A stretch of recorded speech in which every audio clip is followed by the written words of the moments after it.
Gauri Suryavanshi. S मराठीमध्ये आपलं स्वागत. वळूया आजच्या बातमीकडे. वणी रस्त्यावरील वलखेड फाट्यावर आयसर व कार यांच्या झालेल्या अपघातामध्ये पती पत्नी जागीच ठार झाले तर मुलगी गंभीर जखमी झाली.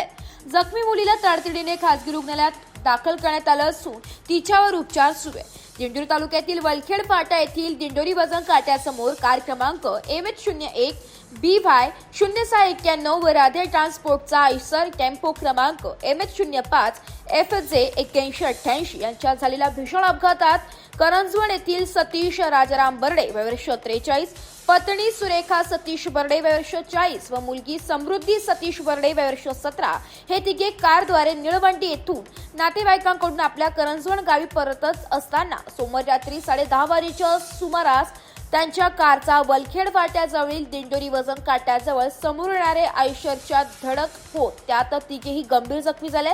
त्यांना नाशिक येथील खासगी दवाखान्यात उपचारासाठी दाखल केले असता पती पत्नी मयत झाल्याचं डॉक्टरांनी घोषित केले तर मुलगी समृद्धी ही गंभीर जखमी असून तिच्यावर उपचार सुरू आहे. या घटनेने दिंडोरी तालुक्यात हळहळ व्यक्त होत आहे. याबाबत दिंडोरी पोलीस ठाण्यात अपघाताचा गुन्हा दाखल करण्यात आला असून अधिक तपास पोलीस निरीक्षक रघुनाथ शेगर यांच्या मार्गदर्शनाखाली हवालदार कमलेश देशमुख आदी करीत आहे.